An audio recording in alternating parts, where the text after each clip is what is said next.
Em nome do Pai, do Filho e do Espírito Santo. Amém. Bom dia, do Evangelho segundo São Marcos. Naquele dia, ao cair da tarde, Jesus disse a seus discípulos: Vamos para outra margem. Eles despediram a multidão e levaram Jesus consigo, assim como estava, na barca. Havia ainda outras barcas com ele. Começou a soprar uma ventania muito forte e as ondas se lançavam dentro da barca, de modo que a barca já começava a se encher. Jesus estava na parte de trás, dormindo sobre um travesseiro. Os discípulos o acordaram e disseram: Mestre, estamos perecendo e tu não te importas? Ele se levantou e ordenou ao vento e ao mar: Silêncio, cala-te. O vento cessou e houve uma grande calmaria. Então Jesus perguntou aos discípulos: Por que sois tão medrosos? Ainda não tendes fé? Eles sentiram um grande medo e diziam uns aos outros: Quem é este, a quem até o vento e o mar obedecem? Palavra da salvação. Glória a vós, Senhor. Um momento de provação da fé. Jesus repreende os discípulos, dizendo que eles são medrosos. Mas a repreensão do medo não é por eles terem medo, mas porque, no dizer de Jesus, a fé deveria ser suficiente para superar o medo. Ele não diz que eles apenas têm medo, ele diz que eles são medrosos. Por que sois tão medrosos? Ainda não tendes fé? Quer dizer que ele esperava que eles fossem capazes de superar o medo. O clamor dos discípulos para Jesus não soa como um pedido de ajuda, soa como uma reclamação. Mestre, estamos perecendo e tu não te importas?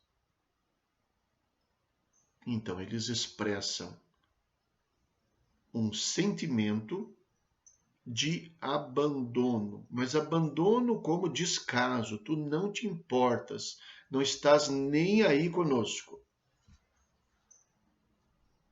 Mais do que não confiar no seu poder, na sua capacidade de proteger, eles não confiam nele. O Senhor não é nosso amigo. O Senhor não se importa com a gente. Isso é o que Jesus chama de falta de fé. Deveria ser suficiente pensar: Ele está conosco. Sua presença deveria ser o sinal para nos ajudar a suportar o medo, a passar pelo medo, a fazer a travessia necessária, dizendo: eu tenho medo, mas não estou sozinho. Mesmo que ele estivesse dormindo. Aliás, muito pelo contrário. Faço aqui uma conjectura, é só uma especulação.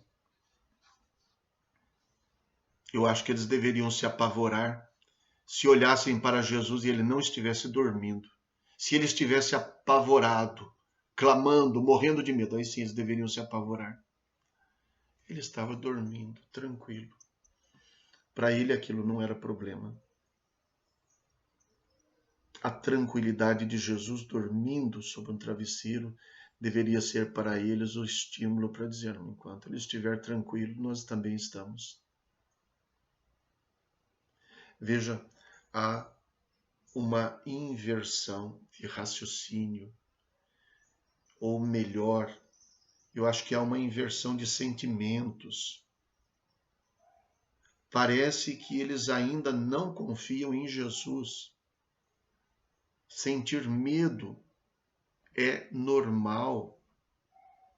Jesus, na verdade, não os repreende por sentirem medo, mas por não terem fé, por não confiarem nele. A fé, nesse sentido, pode ser vista como uma coisa sobrenatural, como uma coisa que não nos pertence propriamente falando, como um dom que Deus nos dá e que nós devemos cultivar, mas que só recebemos à medida em que nos confiamos. Quanto mais confiarmos, mais confiaremos. Quanto menos confiarmos, menos confiaremos, mais dominados pelo medo seremos. Rezemos. Deus eterno e todo-poderoso, dirigi a nossa vida segundo o vosso amor, para que possamos, em nome do vosso Filho, frutificar em boas obras. Por nosso Senhor Jesus Cristo, vosso Filho, na unidade do Espírito Santo. Amém. O Senhor esteja convosco. Ele está no meio de nós. Abençoe-vos Deus Todo-Poderoso, Pai, Filho e Espírito Santo. Amém. Bom dia. Fiquem com Deus.